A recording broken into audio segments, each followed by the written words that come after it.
Amém, irmãos? Boa noite. Sejam bem-vindos a mais uma escola bíblica. Não é dominical, é de quarta, né? Mas é uma escola bíblica. Então, para começar a nossa aula, nós vamos primeiro fazer uma breve recapitulação que nós vimos nas aulas passadas, tá?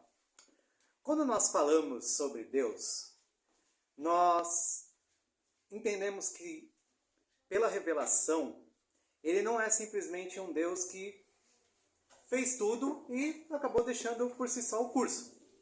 Pelo contrário, nós vimos que é um Deus que elege, que chama, desde Abraão, que é o nosso patriarca. Ele olhou e falou, de ti sairá uma grande nação. Ou seja, é um Deus que elege, é um Deus que escolhe.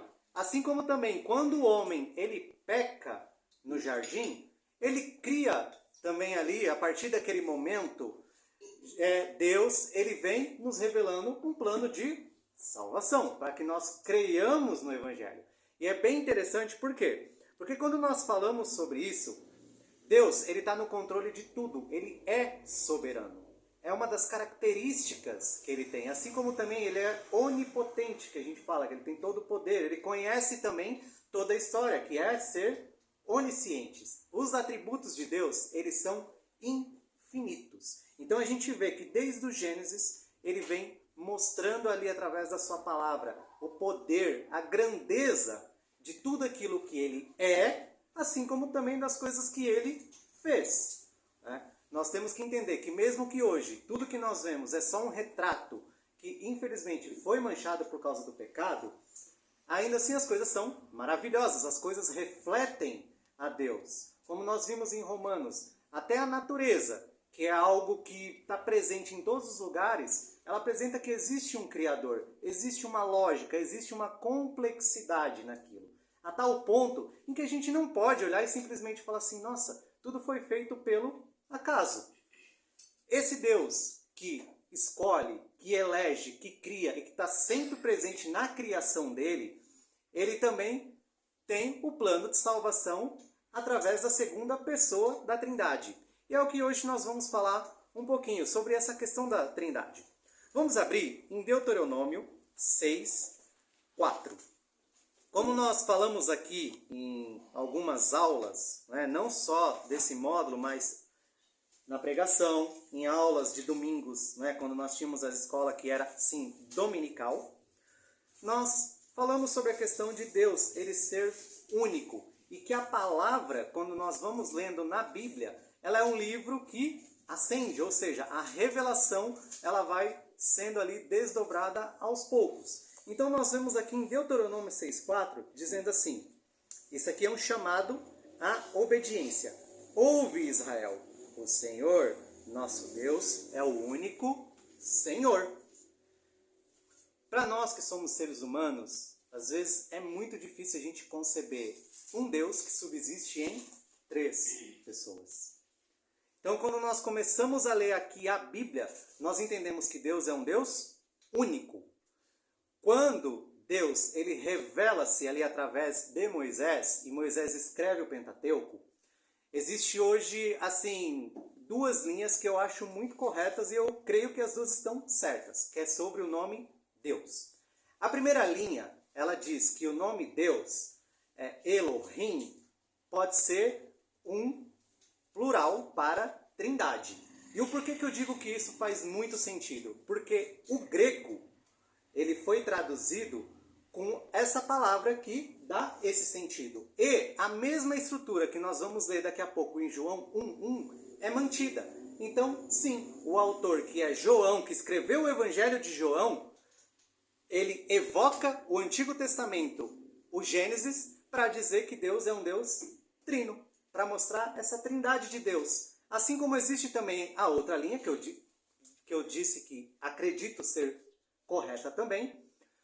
Moisés escreveu para um povo, que era o povo de Israel, que estava dentro de um outro povo, que era o povo egípcio. Um povo que tinha Deus para tudo. Esse Elohim, ele pode ser também um plural de adjetivo. Ou seja, ele está pegando uma característica e está aumentando a um certo grau. Então, quando fala Elohim, Pode ser também que ele está falando assim, olha, o Deus que está acima de todos esses deuses que vocês conhecem no Egito, que está acima de tudo aquilo que vocês estão inseridos.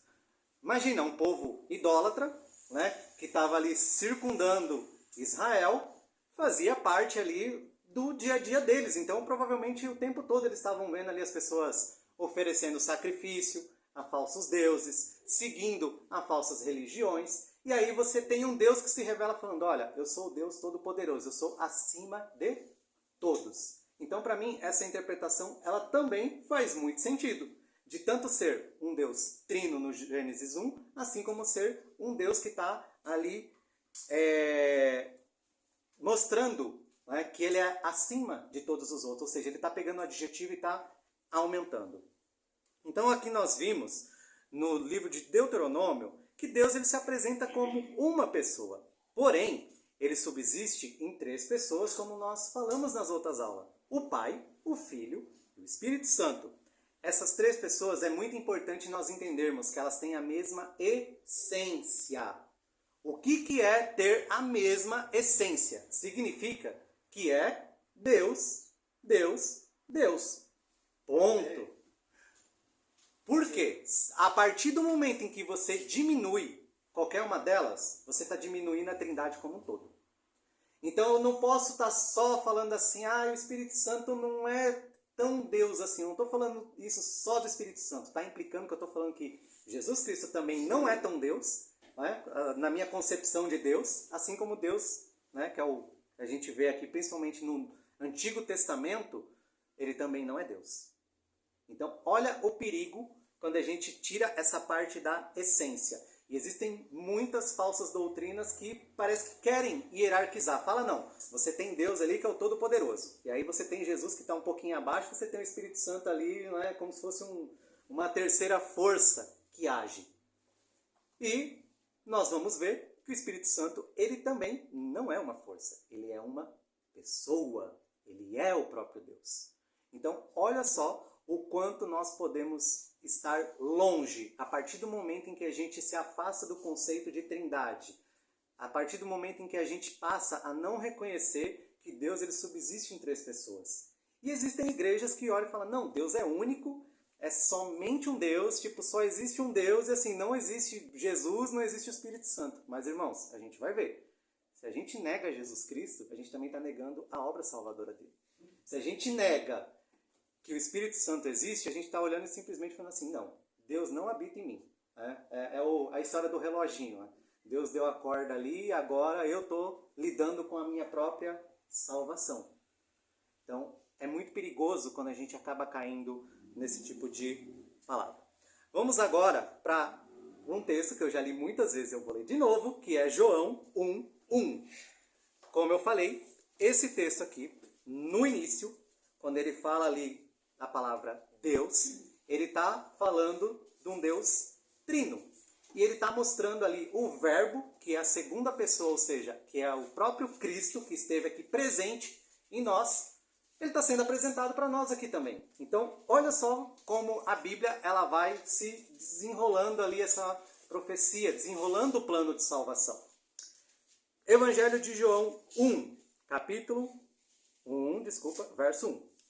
No princípio, Deus era o Verbo, e o Verbo estava com Deus, e o Verbo era Deus. Ele estava no princípio com Deus. Então, mostra que o próprio Cristo estava e fez parte. Esse Logos aqui não é só alguém que assiste, só alguém que está ali, enfim, que nem a gente assiste um jogo de futebol, ou assiste algum programa, ou assiste alguma coisa. Não, ele está presente, ele está trabalhando também na obra da criação de todas as coisas. Então, o Verbo, ele apresenta-se já desde o começo como esse Deus que está presente e que é Deus. Assim como o Deus que nós vimos ali, né? O nome Deus, que a gente viu, Elohim, no começo. Que pode estar também falando sobre um único Deus, que é um adjetivo. E, continuando aqui, é bem legal o verso 12. Por quê? Existe um falso ensino que vem falar, né, assim, ah não, somos todos filhos de Deus, né? Ah não, todas as pessoas, né, que nasceram de Deus, né, são filhos de Deus, porque ele pega o Gênesis, que fala em que Deus, ele fez o homem, ele moldou o homem do barro, como nós vimos nas últimas aulas, ele soprou o próprio espírito, né, de vida ali no homem, então é tratado como filho de Deus por algumas pessoas. Mas olha só o que aqui João 1,12 fala. Vamos primeiro para o 1,11, desculpa. Veio para o que era seu, e os seus não o receberam. Olha o que o 12 fala. Mas a todos quanto receberam, deu-lhes o poder de serem feitos filhos de Deus, aos que creem no seu nome. Então aqui, irmãos, não tem como nós sermos filhos de Deus ou falarmos que somos filhos de Deus e simplesmente não acreditarmos em Cristo. A gente vai estar pegando simplesmente toda a obra de salvação que ele fez e desacreditando. Pegando a obra que ele fez e falando assim, não, isso não é verdade. Então, olha só o perigo. E, como eu falei, esse conceito de você crer em Cristo é uma dádiva que o próprio Deus, ele coloca em nossos corações para que nós sejamos filhos dele. Então, olha só o que implica você crer na segunda pessoa da Trindade, que é o próprio Cristo, que é o Verbo que se fez carne, que é Jesus, que, como eu falei, na questão da essência, ou seja, ele é Deus como Deus, ele veio em carne para operar aquela obra de salvação em que Deus promete lá no Gênesis 3, quando o homem cai.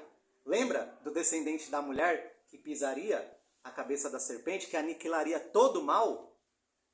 É esse que nós estamos falando. É o próprio Deus, que veio ali como na figura do Filho, né, nos salvar. E olha só, ele vai falar aqui, ó, continua, no verso 13. Os quais não nasceram do sangue, nem da vontade da carne, nem da vontade do homem, mas de Deus. Ou seja, mais uma vez a Bíblia afirmando que esses que são chamados de filho, não fui eu que quis ser chamado de filho. O ser humano, ele é morto. E para o ser humano reverter esse estado de morte é só um milagre. Ele por si só, ele não consegue. Então é o próprio Deus que opera isso. Como aqui está falando, não foi a carne, não foi o sangue, ou seja, não foi pelas nossas próprias forças. Não foi por aquilo que nós desejávamos. Porque se fosse pelo que nós desejávamos, o que a gente ia acontecer? Todo mundo para o inferno a larga escala. Todo mundo sorrindo. Porque esse é o curso normal da humanidade.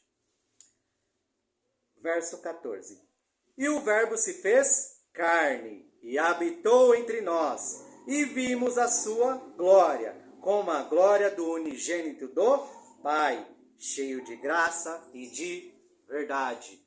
Mais uma vez, a Bíblia aqui pegando atributos de Jesus Cristo como Deus e revelando a nós, mostrando. Não tem como um homem qualquer ser chamado como o unigênito do Pai. Porque nós vimos aqui que ele era desde o princípio. Jesus é o unigênito de Deus. Verso 15. E João testificou dele e clamou dizendo, este era aquele de quem eu dizia, o que vem após mim é antes de mim, porque foi primeiro do que eu. E todos nós recebemos também da sua plenitude e graça por graça. Porque a lei foi dada por Moisés, e a graça e a verdade vieram por Jesus Cristo. Olha só, Deus nunca foi visto por alguém. O Filho unigênito que está no seio do Pai, esse o revelou. Amém. Mostrando que a segunda pessoa da Trindade foi o Deus que pisou aqui na Terra, que viveu como homem e como Deus também. Então é uma coisa que a gente não pode ali criar essa dicotomia, não. Jesus era ora homem, ora Deus. Se você cria essa dicotomia que a gente fala que é dividir em duas partes, você também vai estar cometendo um grave erro teológico, beirando ali a heresia ou uma heresia também. Tá? É heresia, né? Então uma heresia também. Então assim, Deus, ele veio em carne. E ao mesmo tempo que ele veio em carne, ele também era homem. Ele era o homem que Adão não foi. O perfeito, aquele que cumpriu toda a lei. E é bem interessante, porque agora nós vamos ler um capítulo que está em Marcos 14. Marcos 14. Mais uma vez, nós vamos aqui mostrar que Jesus Cristo, ele é Deus e não tem como você negar. Se você negar, você vai estar indo contra diversos textos da Bíblia. Só texto, tá? Não estou nem falando sobre obra de salvação, sobre o que você crê, sobre a fé. Não, você está indo contra a palavra. Então não tem como você simplesmente negar que Jesus Cristo, ele não era Deus. Então, em Marcos 14, eu vou ler o verso 61 e 62. Marcos 14, 61, 62. Aqui Jesus Cristo, ele está sendo interrogado ali no Sinédrio. Você tem ali um sumo sacerdote que está o interrogando e essa é a cena. Mas ele calou-se e nada respondeu. O sumo sacerdote lhe tornou a perguntar, ele disse, olha o que o sumo sacerdote falou. És tu o Cristo, filho de Deus bendito? Essa pergunta aqui, ela é muito importante. Por quê? O único que poderia salvar ou perdoar pecados era Deus, na cabeça de um judeu. Vamos agora aqui, vamos colocar isso na cabeça de um judeu. Sou um judeu. Quem que é o único que pode perdoar pecados? Na cabeça de um judeu, Deus. Jesus Cristo, ele opera vários milagres e fala assim, olha, perdoados estão os teus pecados. Isso ele fez em várias ocasiões. Se você quer um exemplo dela, por exemplo, o paralítico que aqueles 4 amigos desceram. Então ele fala, perdoados estão os teus pecados. Eles criam que o próprio Deus iria salvá-los. Né? Ali eles tinham uma grande expectativa de que o reino fosse restabelecido. E quando eu falo um reino terreno também. Tá? E aí o sumo sacerdote, ele está simplesmente assim... Gente, essa pergunta aqui, ela poderia colocar Jesus como um blasfemo. Porque imagina eu chegando aqui falando assim, não, eu sou Deus. Todos aqui provavelmente se escandalizariam, né? No sentido assim, meu Deus, que coisa que ele está falando, né? Ó, que pessoa sem noção. Agora você tem que multiplicar isso por milhares de vezes na cabeça de um judeu. Porque o judeu não era só uma fé, era uma esperança de um reino em que eles tinham perdido há muito tempo. Em que eles estavam sob governos de outras pessoas. Então, quando ele faz essa pergunta aqui, existe um tom muito sério. Porque ele está olhando e falando assim, olha, você está dizendo que você é Deus? Verso 62. Jesus lhe disse, eu o sou. E vereis o Filho do Homem assentado à direita do poder de Deus e vindo sobre as nuvens do céu. Então aqui, Jesus está fazendo para nós. Né? A gente olha e fala, nossa, glória a Deus. Jesus aqui está revelando-se como Deus. E é muito bonito quando a gente vê isso. Mas perante um sumo sacerdote, fazer isso, entendeu? Jesus Cristo, ele mostra que ele é o próprio Deus. E ele afirma, ele fala, não, eu sou o próprio Deus.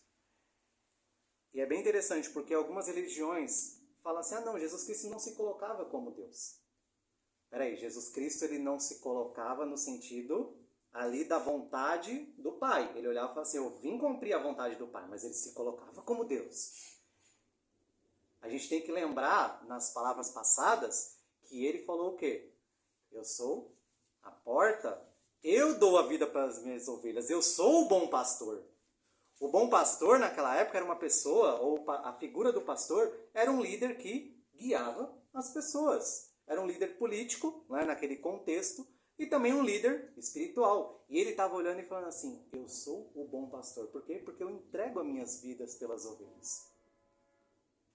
Então Jesus Cristo, ele sim, ele afirma que ele é Deus.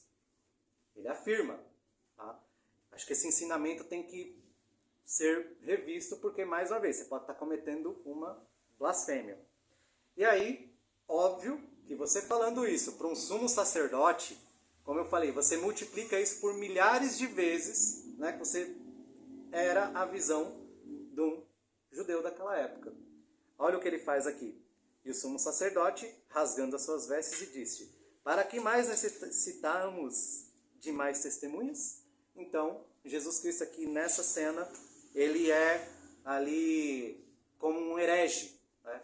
Pelo povo judeu, ele é considerado um herege, ele é considerado ali uma pessoa que é um farsante, que queria ser um Deus.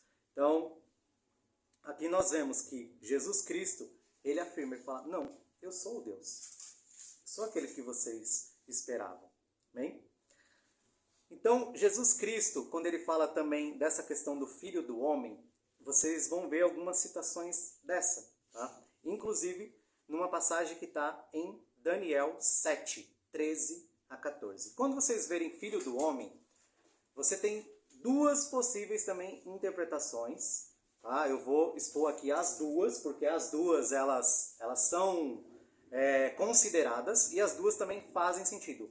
O Filho do Homem aqui pode ser um filho de um homem comum, Jesus Cristo falando assim: olha, eu sou um homem, mas também o filho do homem, eu sou Deus. Então, alguém pode ler essa referência, Daniel 7, 13, 14? Deixa eu ver.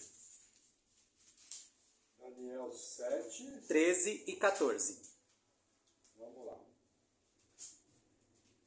Eu estava olhando nas minhas visões da noite, e eis que vinha das nuvens do céu como filho do homem, e dirigiu-se ao ancião de dias, e o fizeram chegar a ele. E foi-lhe dado o domínio, e a honra, e o reino, para que todos os povos, nações e línguas o servissem. O seu domínio é um domínio eterno, que não passará, e o seu reino tal, que não será destruído.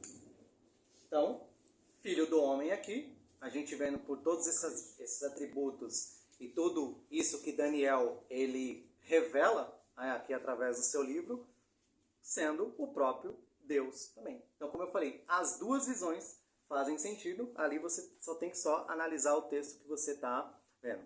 Então, olha que interessante, porque mais uma vez aqui fala que ele assentará à direita de Deus, ou seja, o trono que é de Deus também é de Cristo. Não significa que Jesus Cristo é um Deus menor, ou que, sei lá, a gente imagina assim, né? Não, Deus ali está num trono. Aí você tem ao lado direito Jesus Cristo, né? Que é tipo assim, um pouquinho menos importante. Parece que é o desenho, né? Um pouquinho, toca até menor. Né? Vamos colocar um pouquinho menorzinho, que é pra gente, né, vamos dizer assim, estabelecer uma hierarquia. E vamos colocar o Espírito Santo, sei lá, às vezes em pé, né? Nem sentado. Então assim, não, irmãos. Jesus Cristo, ele olha e fala: não, eu sou Deus, eu estou assentado ali à direita, ou seja, eu estou junto com Deus, eu também sou Deus. Mais um atributo em que Deus, ali, ele se revela. E nessa cena aqui, ele de Marcos que a gente leu, ele é acusado, né, ali de blasfêmia, e pelos judeus, então eles são condenados por blasfêmia. Quem vai fazer a execução de Jesus Cristo são os romanos. Então, assim, os judeus eles não queriam sujar as mãos dele porque estava bem pertinho da Páscoa. Mas aí a gente pode, né, entre aspas, eu judeu aqui, eu não quero sujar minhas mãos, mas eu posso terceirizar para alguém que com certeza sujaria, que são os romanos. Por quê? Qual foi a alegação, né, que usaram ali para Jesus perante os romanos? Ele é um líder político, ele está falando que ele é o rei dos judeus, né? E uma das coisas que os romanos, eles eram conhecidos, quando você vai estudar Roma Antiga, você vê que os imperadores, eles eram muito narcisistas. Eles eram adorados como os deuses. Então, assim, eles comandavam a região, eles eram líderes políticos, e sobre aquela região eles eram deuses mesmo. Tanto que quando você tinha vitórias, eles faziam questão de estar ali sendo ovacionado pelo povo, colocava a moedinha, né, ali com o rostinho dele. Então, eles eram extremamente, vamos dizer assim, politizados. Agora, você imagina uma região de domínio, alguém dizendo assim: olha, tem um rei ali, ó, tem alguém ali falando que é um rei. Foi isso que os judeus fizeram com Jesus Cristo. Então, né, eu não vou explorar esse texto aqui, mas quando você vai olhar ali a cena de Pôncio Pilatos, que é um político também da região, quando ele recebe essa denúncia ali por parte dos judeus, que Jesus Cristo era provavelmente um homem que queria incitar, né, algum tipo de revolução, né, ou é o rei dos judeus, ele está falando que é o rei dos judeus. A gente viu a entrada triunfal de Jesus Cristo. Então, os romanos, né, acabam executando aquela pena. E, vendo isso, que Jesus Cristo, ele morreu, ele ressuscitou ao terceiro dia e ele ficou 40 dias, vocês lembram que nós lemos uma referência sobre ele falando que não nos deixaria só? Ele deixaria o Consolador, o Espírito Santo. E em Atos, nós vamos agora ler Atos 5. Antes de Atos 5, existe um texto que não dá tempo, tá? Mas é bem importante a gente relembrar, que é a descida do Espírito Santo, que está em Atos 2. Então, Jesus Cristo, ele ascende ao céu depois de 40 dias da sua ressurreição. Ele fica ali, ele dá instruções aos discípulos. E ele promete, desde João, falando, olha, vocês não ficarão só. Eu vou deixar um Consolador com vocês. E em Atos 2, o Espírito Santo, ele desce sobre os gentios também. Então, tinha uma reunião ali, estava sendo pregado o Evangelho e desce o Espírito Santo. Então, é um grande marco para a igreja. Agora, o Deus, ele está dentro de nós. E aí, isso aumenta muito a nossa responsabilidade. Em Atos 5, nós vamos ler 3 e o 4. Você tem pessoas aqui que são cristãos, que, né, o Espírito Santo, creio eu, que habitavam neles, que é Ananias e Safira. E agora eles cometem um pecado contra o Espírito Santo. E a gente fala, né? Olha, aumenta em muito a responsabilidade. Agora Deus não está só lá no céu. Deus não foi somente pregado na cruz. Deus agora está dentro de quem é filho. Né?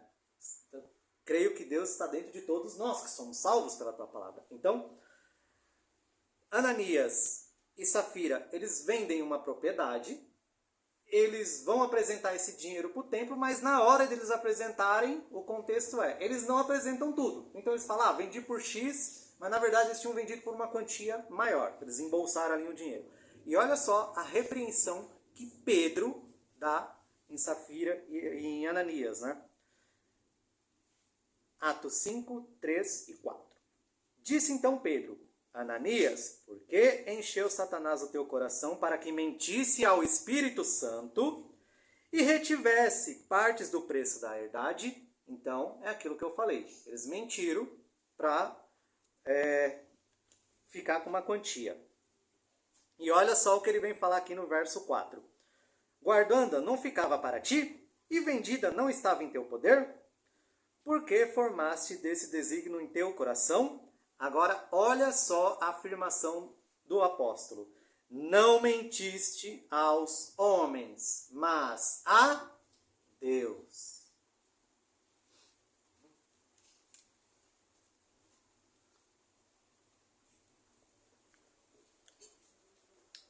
O Espírito Santo, ele também não é uma força. Ele também não é uma nuvenzinha que paira no ar. Não, ele é uma pessoa. Ele é o próprio Deus que habita na vida do crente. Então, quando nós pecamos, fazemos alguma coisa, nós não estamos simplesmente pecando contra nós mesmos ou contra alguma outra pessoa. Nós estamos pecando primeiramente contra o próprio Deus, que está dentro de nós. Aqui teve uma consequência gravíssima, que graças a Deus não tem essa consequência para a maioria de nós. Né? Porque aqui eles pagaram com a vida deles por causa do pecado. E Pedro deixa bem claro, falando, olha, vocês não mentiram para homem. Tipo assim, vocês não mentiram para mim, vocês não mentiram aqui, né, para as pessoas que recolhem o dinheiro. Vocês mentiram para o próprio Deus. Então o Espírito Santo, ele é Deus. Em Atos 2, nós também vamos ver que o Espírito Santo, ele chama, ele elege Então, vamos lembrar as aulas anteriores. Nós falamos, olha, Deus, ele chamou Abraão e falou, farei de ti uma grande nação. Ou seja, ele é um Deus que escolhe, ele tem o poder da decisão, ele chama. E aqui, em Atos 13, 2, fala assim, e servindo eles ao Senhor e jejuando, disse o Espírito Santo, olha o que o Espírito Santo falou, apartai-me a Barnabé e a Saulo, para a obra que os tenho chamado. Amém. Então aqui é o Espírito Santo agora chamando dois homens para cumprir a obra, né, que seria ali a igreja. Mais uma vez, vemos que o Espírito Santo, ele não trata-se apenas de uma força. Ele possui vontade própria. Ele é o próprio Deus. Ele chama, ele elege, e é ele quem capacita a nós cumprirmos a obra de Deus. Então, olha o quanto nós vimos aqui, né? Essa aula ela é bem compilada. Na primeira aula nós vimos que existe um Deus que é o Criador de todas as coisas.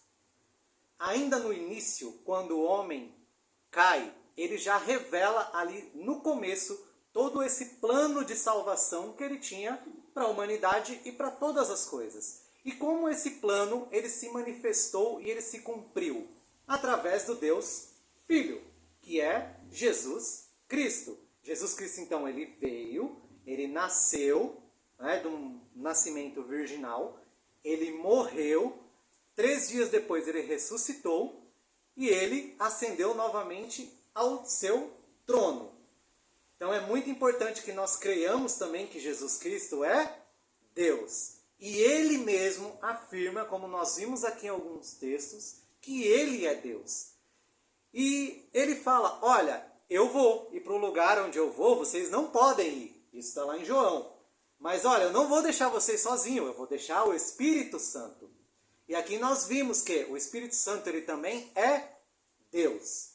Mais uma vez, quando Pedro vai repreender Ananias e Safira, ele fala, olha, vocês não mentiram a homens. Vocês não mentiram ali vamos colocar aqui um pouquinho mais, vocês não mentiram também uma força, uma coisa qualquer. Não, vocês mentiram contra o próprio Deus. E ele falou que era o Espírito Santo. E é esse mesmo Espírito Santo que hoje habita na nossa vida, na vida do crente, na vida daqueles que são chamados filhos de Deus. Lembrando, não foi por carne, não foi por sangue, ou seja, não foi pelas nossas obras, não foi por aquilo que nós somos ou fizemos. Foi o próprio Deus que operou essa obra em nós. E o Espírito Santo, ele é Deus, ele é uma força divina, ele é o próprio Deus que opera em nossas vidas. Ele tem vontade, ele estava ali também desde o início, como nós vimos em João 1:1. O Deus que é trino, ele cumpre a sua obra de salvação. Lembrando que Deus é único, porém subsiste em 3 pessoas, Pai, Filho e Espírito Santo. É difícil, irmão, às vezes nós como seres humanos compreendermos isso, mas são verdades que a gente não consegue desvencilhar, nós não conseguimos sair disso aqui, porque a própria Bíblia assim o revelou. Amém? Perguntas? Aí, deixa eu pausar aqui.